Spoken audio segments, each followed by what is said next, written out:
채권을 갖다 보통 사람들은 압류 날짜 갖고 등기부에 등기되는 압류 날짜 갖고 그렇게 그 우선순위하고 다른 임차인이 확정일자라든가 다른 근저당권하고 우선순위를 결정하는 한다고 오해를 하는 경우가 있어요. 그러나 이 세금 같은 경우는 그렇지 않아요. 세금은 어떻게 되냐면 특별 우선 채권이 있고 일반 우선 채권이 있어요. 두 개가.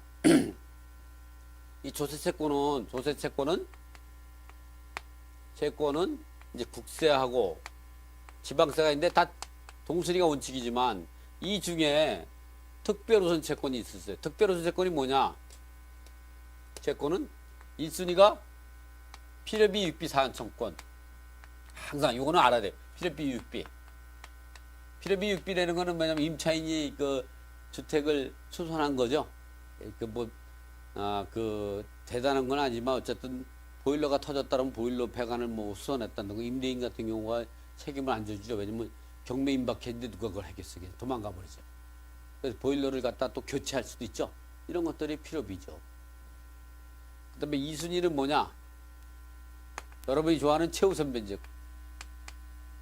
이 최우선 변제금은 임차인, 주택이나 주택 임차인 또는 상가 임차인, 그리고 근로자의 임금 최우선 변제. 임차인이 최우선 변제는 주택가액의 2분의 1, 상가 건물가액의 2분의 1 범위 내에서 현행법상 소액 임차인이면 최우선 받을 수가 있는 거죠. 물론 예외적으로 저당권 부채권이 있다면 저당권 설정 당시에 예측했던 손실을 보지 않게 하기 위해서 주택임대차법 시행령 부칙 제4조에 의해서 담보물권 설정 당시에 소액 임차인이 아니었던 자가 법 개정에 따라서 소액 임차인이 된 경우는 그 법 개정 전에 설정된 근저당권에 대해 소액임 주장할 수 없다, 이런 얘기 나오는 거죠. 그런 게 있어요. 그만큼 알아듣는데 이런 모르는 얘기 좀 나오니까 좋죠. 응? 이런 게 있다. 이런 얘기를 왜 해주냐? 여러분이 이런 건 나중에 공부를 해야 된다, 이런 얘기. 특별히 채권. 그 다음에 3순위가 당해세가 있죠. 이런 경우 또는 우선 변제권이 가장 1, 2, 3순위 배당받는 게 당해세. 이 당해세가 이 국세든 지방세든 당해세가 있을 수 있는 거죠. 이 대표적인 게 국세 당해세 같은 경우 상속세, 증여세, 그 다음에 종합부동산세 같은 경우가 대체적인 이 지방세 같은 건 재산세, 이런 것들을 당해세라 한다.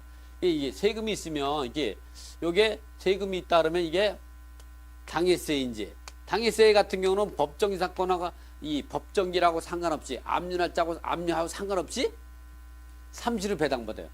세상에 3순위가 배당 못 받고 경매나 공매가 진행되는 경우는 없어요. 또 당해세가 아니면 그 다음에 뭐가냐? 그거는 법정기일 갖고 따져. 이제 당해세가 아닌 세금은 법정기일 갖고. 그래서 한 번은 우스갯소리를 얘기하지만 이거 들으면 여러분이 금방 알 거야. 옛날에 제가 상담해 줬을 텐데 2007년 그 7월 10일인가요? 이 정도 될 겁니다. 여기 솔로몬 저축은행에서 근저당이 설정이 됐어서 이 근저당이 채권 금액이 한 10억 정도 거의 됐어요. 한 9억 6천 정도 됐나요? 8억 정도 대출해주고. 어쨌든 이거 갖고 10억까지 배당을 받을 수 있는 거예요. 거의 9억 6천이니까 이렇게. 근데 이 아파트가 한 12억 정도 갔었어요. 그러니까 이게 보면 그래서 이게 대출해 줬는데 그 당시에 하면은 한 10억에 낙찰될 것 같더라고요. 이게 매각이 이 당시에. 그런데 세금이 언제냐면 2008년 1월 10일 날 압류가 들어왔어요. 근데 이 이거를 NPL을 살라고 그러는 거예요, 이게. 그러니까 이게 세금이 얼마인가 했더니 이것도 세금이 한 10억 정도 되더라고요. 그러니까 가만히 보면 이게 한 6개월 정도 팩이 차이 안 나죠? 그러니까 이제 이 솔로몬 상호저축에서 팔라고 하는 거예요. 그래서 이거 갖다가 이제 사도 되냐고 전화 왔어요. 응? 사고 싶대, 이거를. 왜? 이거를 5억에 판대요, 이거를. 5억에 사가지고 배당을 10억을 받으면 얼마였어요? 길어봐야 1년 가죠?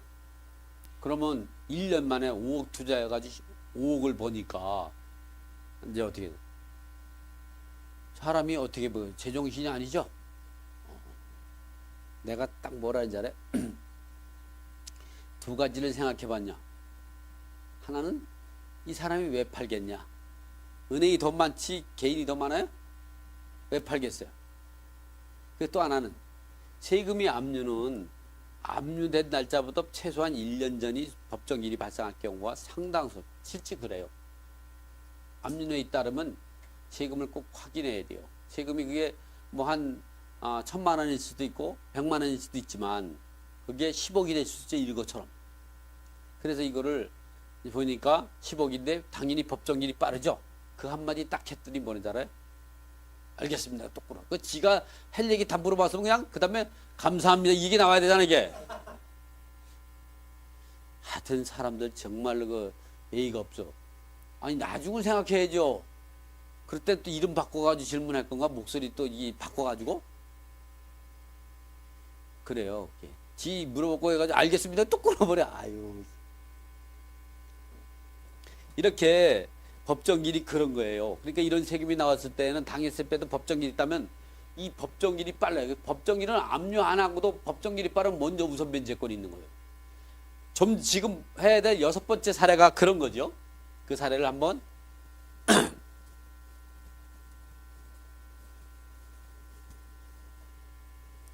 어떻게 제가 강의하는 게 마음에 드시죠? 제가 강의하면서도 여러분 얼굴을 보거든요. 그렇지 제가 10몇 년을 강의했는데 당일세? 당일세죠. 당일세가 뭐냐? 보통 당일세 같은 그 한글을 풀면 당연연도에 발생한 세금이라고 생각하죠? 아가 아니에요. 세금은 왜냐면 그 부동산에 해당되는 당의 부동산의 세금이에요. 그게 당일세. 그러니까 그걸 당일세라는 거는 그 경매에 들어간 물건에 해당되는 물건에 대한 세금. 그게 뭐냐? 지방세 같은 경우는 재산세는 그 당일세 그 부담된 세금이죠. 그 재산세라도 여기 자이 아파트하고 여기 보면 삼성레면 퍼시티가 있죠. 두 개의 아파트를 가지고 있는데 재산세를 서초구청에서 같은 서초구잖아요. 반포동이니까. 이 자이 아파트가 매각되는데 재산세가 두 개가 있어. 이 자이 아파트 재산세도 안 냈고 여기 그 레미안 퍼시티 재산세도 안 냈죠. 그럴 때 두 개 갖고 이 압류가 들어왔다 또는 겨부 청구가 들어왔다 했을 때에 자이에 해당되는 재산세는 당했어요. 서초구청에 해당되는 이 레미안 퍼시티 재산세는 일반 세금이야. 그건 법정일 갖고 하는 거예요. 이해하죠? 상속세 증여세는 뭐냐면 그 아파트가 상속됐어. 증여됐어.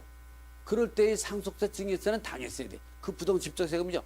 그러나 거래세는 당일세 아니에요. 취득세, 등록세 이런 거 안 내는 경우가 있죠. 그런 거는 그거는 거래세이기 때문에 당일세가 아니에요. 그렇기 때문에 당일세 같은 경우는 상속세, 증여세 그리고 종합부동산세도 그 부동산에 직접 세금이 부과되는 건 1년에 한 번씩 재산이 많은 사람. 그런 걸로. 자동차 같은 경우도 자동차가 경매나 공매에 들어가면 자동차세가 당일세가 되는 거예요. 또 관세 물건이 공매에 들어가면 관세가 당연히 당일세가 되는 거예요. 그게 당일세. 아셨죠? 그게 당일세가 5년치, 10년치가 될 수 있는 거예요. 그건 엄청나. 그래서 이 당일세도 쉽게 생각하고. 근데 양도소득세 같은 경우는 일반 세금이에요. 당일세 아니에요. 종합부동산세 이런 거 다 일반 세금이에요. 그래서 이제 이게 조채권을 몰라가지고 이 사람들은 어떻게 하냐면 이 법정기를 생각하지 않고 압류날짜를 계산한 거죠. 그래서 보면 이게 이 사람들이 이렇게 보증물 계속 몰수당했죠. 응? 이게 왜냐면 압류날짜를 계산해서 그래요. 압류날짜를. 여기를 보면 여기 보면 임차인이 그 고정민이 같은 경우가 2011년 3월 7일 날 확정일자를 받았죠. 이렇게. 그런데 이 세금의 압류날짜를 보면 어떻게 했냐면 2011년 8월 3일인가 그래 이게. 팔자거 이게. 그러니까 어떻게 했어요? 이 사람이 늦게 받을 것 같죠? 근데 이게 어떻게 보면 한 5개월 차이 나죠? 당연히 이게 법정일이 빠르죠. 지금은 이제 2018년 1월부터는 여기 법정일이 기재가 되도록 바뀌었어요. 근데 이 당시에는 없었기 때문에. 이렇게 해서 몇 사람이 보증금을 계속 이 사람이 7천만 원 받아가면 이 사람 한 푼도 못 받으니까 7천만 원 인수해야 되죠. 그런 걸 모르고 계속 낙찰 받아가지고 여러분도 이와 같이 이렇게 계속 보증금을 떼겠죠. 그래서 조세권 같은 경우는 압류날짜 갖고 따지는 게 아니라 법정기일 갖고 따진다. 이 법정기일은 압류날짜보다 최소한 1년 이전일 가능성이 상당히 높다. 물론 뭐 1년이 안 되고 한 달 전일 수도 있지만.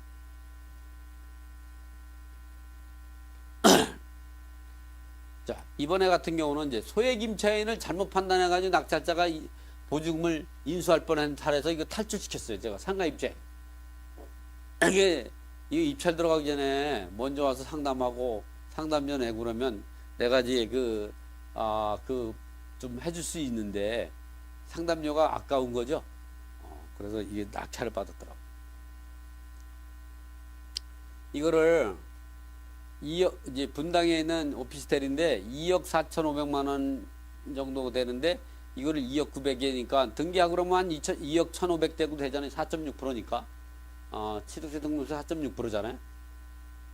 이게 이렇게 되다 보니까 이게 이 가격에 낙찰 받아가지고 한 돈 1,000만 원 정도 한 1,500 정도나 2,000만 원 이익 보려고 한 거야 이게. 그런데 그리고 여기 임차인이 있는데 임차인이 보증금이 얼마냐면 그 1,000만 원이요. 그러니까 이 주택이라고 생각해가지고 1,000만 원이면 소액 임차인이죠. 왜냐면 지금 상가임대차법부가 2002년 11월 1일 날부터 2010년 7월 25일까지는 과밀역재 같은 경우는 4,500만 원 이하일 때 1,350을 최우선 면제를 받도록 돼 있었어요. 그러다가 2010년 7월 26일부터 2013년 12월 31일까지는 5,000만 원 이하일 때 1,500만 원. 그다음 2014년 1월 1일부터 이제 그 6,500만 원 이하일 때 이제 2,200 최우선면 받도록 법이 바뀌었죠. 그러니까 이때는 4,500만 원 이하이면 1,350 받으니까 이 사람이 다 확정일자가 없는데도 불구하고 전부 받는 줄 아는데 이 주택임차인 같은 경우는 환산보증금 하지 않고 이 보증금만 갖고 해요. 그러나 이게 상가 임대차보호법은 환산보증금이에요. 그러니까 어떻게 환산보증금이 8,300이 되는 거예요. 이 근저당을 기준으로 따지면 2008년 7월 4일이니까 2010년 7월 25일 이사 전이죠. 그 4,500만 원 이하에 대해 판상분이 8,100이죠. 소액 임차인이 아니죠. 그래가지고 1,000만 원 인수해야 되고 어떻게 했으면 좋겠는 거 찾아와 딸랑딸랑. 어떻게 탈출했겠어요? 여러분은 어떻게 인수해 이렇게 하겠죠? 여러분은 어떻게 인수해 이렇게 나오잖아요. 저는 어떻게 했어요? 이 임차인하고 전화가 되냐? 이 2005년도에 계약한 거죠. 그리고 이게 매각이 얼마냐면 2012년도잖아요. 그러면 7년 전이죠. 전화돼. 이 사람 반드시 그 전에 확정일자 받아놓은 게 있겠다. 계속 그 월세를 올려주면서 확정일자 안 받은 거죠. 그리고 마지막 것 갖고 배당 요구한 거예요. 임차인도 뭐 다 받을 줄 아는 거죠. 뭐. 임차인도 개념이 없죠. 이렇게 배당 요구 종기까지 배당 요구한 임차인 같은 경우와 보통 1차, 2차, 3차 증액을 가정해서 한 사람 같은 경우는 그 마지막 거가 배당 요구하면 확정일자 없거나 확정일자가 늦게 된 이런 임차인 같은 경우는 배당기일까지 정정할 수 있어요. 그래서 이때 최초에 받아놓은 게 있더라고. 2005년 1월 1일에 확정일자 받아놓은 거죠. 그거 다시 배당 요구 종기 전까지 배당기일 전에 다시 배당 요구를 정정해가지고 다 받았어요. 확정일자가 빠르니까 다 받았죠. 여러분이 이걸 갖고 아는 게 뭐냐면 이런 걸 알아야 돼요. 이렇게 등기부에 등기되어 있는 그 근저당권자가 배당 요구 종기까지 배당 요구하지 않고 배당 기일까지 채권 계산서만 제출하면 배당에 참여할 수 있는데도 불구하고 먼저 배당 요구를 했는데 배당 요구를 잘못했어. 그럼 배당 기일까지 정정할 수가 있는 거예요. 그런 법리의 형성이 돼서 임차인 같은 경우 1차 최초 임대차, 2차 임대차, 3차 계좌에 3차에 확정일자 늦은 거하고 배당 요구를 잘못했어. 그럴 때에는 배당 요구 종기까지 배당 요구한 임차인 같은 경우는 배당 기일 전까지 배당 요구를 할 수 있어요. 그래서 최초 1차, 2차 갖고 이제 하는 거죠. 그 배당 요구 안 하면 낙찰자가 인수하는 거고. 근데 낙찰자가 인수하지 않으려면 어떻게 했어요? 임차인을 사살 다스려 가지고 배당 요구하게끔 하면 인수할 게 없어져 버리는 거죠. 여기까지.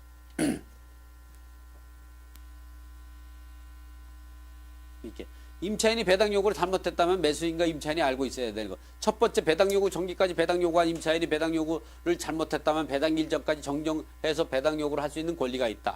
두 번째는 임차인이 배당 요구를 할 때 최초 임차권, 대항력 있는 임차권과 정액한 임차권, 대항력 없는 임차권을 함께 배당 요구할 수도 있고, 분리해서 대항력 없는 임차권만 배당 요구할 수 있고, 대항력 있는 임차인 1차 임차권은 대항력을 주장할 수 있어요. 이렇게 분리할 수 있는 거예요. 그래서 이렇게 했다면 이건 인수해야 돼.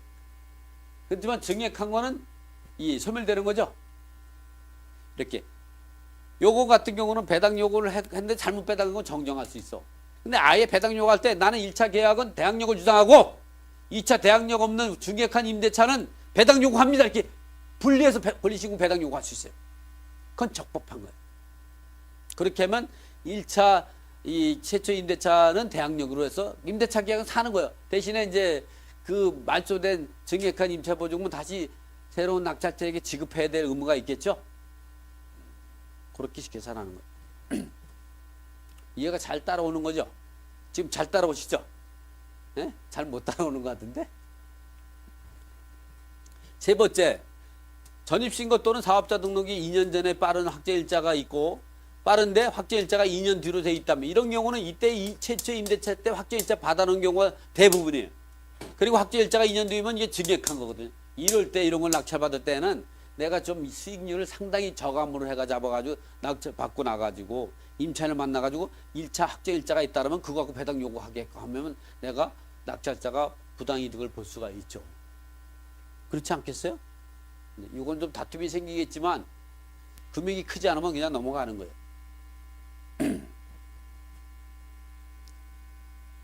그러나 입찰 전 또는 낙찰받고 나서 임차인이 최초 계약서에 확정일자를 부여받은 사실을 알았다면 배당기일까지 배당 요구해서 배당에 참여하는 방법으로 매수인이 인수금액을 줄일 수 있고 그만큼 다른 경쟁자보다 높은 수익을 올릴 수 있는 틈새 시장이다. 이러한 상황이 발생하는 것은 임차인이 배당 요구 시 최초 계약서와 증액한 계약서를 모두 가지고 배당 요구를 해야 하는데도 불구하고 증액한 계약서만 갖고 배당 요구함으로 인해서 이렇게 배당 요구 종기까지 배당 요구한 사람 임차인이 배당 요구가 잘못된 배당 요구가 있을 때는 배당기일까지 정정 요구할 수 있는 권리를 가지고 있기 때문에 그렇다. 이런 거 제가 요거를 두 번이나 제가 정정해서 배당 요구를 해줬거든요. 근데 이제 이런 거는 이제 나중에 보면 대법원 판례가 앞으로 바뀔지 모르지만 아직까지는 유효한 거예요.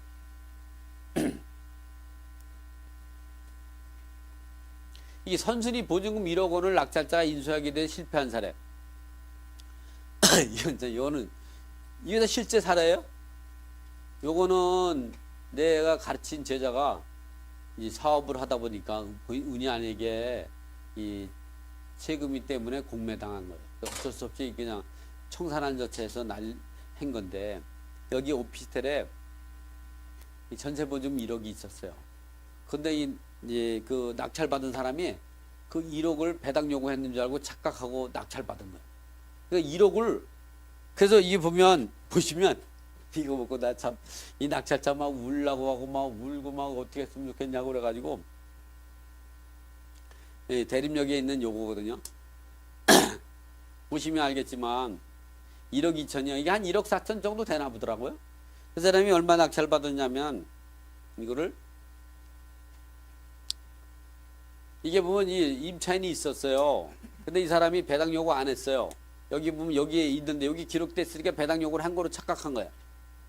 임차인이 배당 요구를 안 했죠. 여기 배당 요구를 하면 여기 기재가 돼야 되는데 안 했어. 배당 요구 주장하는데 이 사람은 배당 요구한 거로 착각한 거. 그 낙찰 받은 거예요. 그래가지고 단독으로 1억 2,300을 쓴 거예요. 그러니까 이거 어때요? 1억 4천짜리를 2억 2,300에 낙찰 받은 거죠. 내 제자분이 어떠냐면 사람이 좋은 사람이더라고. 나보고 그러더라고. 좋은 거죠? 에? 근데 생각해보면 이 낙찰받은 사람 생각하면 완전히 불행이고 또 이 공매로 매각한 사람, 공매당한 사람, 체납자 겸 소유자 입장에서는 1억을 저걸 어떻게 1억 4천짜리를 어떻게 2억 2,300에 팔아요? 대박이죠? 이게 방법이 나니까 그것도 모르고 잔금을 치는 거예요. 이 사람이 낙찰자가 잔금을 안 치렀으면 어떻게 한 1,230만 원 포기하면 되는 거죠. 이 사람이 그러니까 헛똑똑한 거예요. 사람이 행동하기 전에 항상 의문을 가지고 질문해라. 그래서 이걸 어떻게 해결해 주냐면은 절반씩 5천만 원 줬어요. 배당금을 1억 받았죠. 그래서 이 배당금 1억 중에서 5천을 줬어. 그러니까 그 사람은 얼마야 낙찰? 1억 2,300에다가 5천을 플러스 하면 1억 7,300에 낙찰 받은 거죠. 임차인을 찾아간 거야. 그 임차인이 찾아가 명도회로 갔더니 잔금 치르고, 잔금 치르기 전에 가려고 그랬더니 겁이 나가지고 못 간 거예요. 잔금 치르고 갔더니 1억을, 잔금 치르기 전에 명도회로 갔으면 1억 인수하는 거면 잔금 안 치르지. 이 사람은 잔금 치르고 찾아가가지고 1억을 인수하게 되니까 뭐 어쩔 수 없었던 거죠. 그래서 5천을 명도회로 갔더니 언제 나갈 거냐고 했더니, 네? 난 대항력을 주장했는데요. 더 살 겁니다. 1억 인수하셔야 되는, 인수하는 거 모르셨어요? 그러더니 한장하는 거죠. 이런 일이 여러분한테는 발생하지 않겠죠? 여러분도. 그러니까 권리 분석을 너무 단순하게 생각하면 그래. 그래서 요거는 내가 절충을 해가지고 5천 5천씩 반환하는 거라서 해줬어. 매수인이 당금을 납부하고 어떻게 탈출하냐, 그런 내용이 여기 기재가 있어요. 이번에는 집합 건물의 대지 일부 지분을 낙찰받았으나 무효가 돼 실패한 사례죠. 이거는 왜 그러냐면, 이런 경우는 어떤 일이 발생하냐면, 이렇게 여기에 이제 안 나오지만, 이 집합 건물의 대지 지분을 공매로 낙찰받으면요, 아파트의 대지 지분이 공매로 나오는 경우 많죠. 이럴 때 우리가 이제 소유권을 취득하지 못하는 경우가 있어요. 왜냐하면 이렇게 아파트가 지어지게 되면 토지별도 등기가 있죠. 여러분 토지별도 등기라는 거 아세요?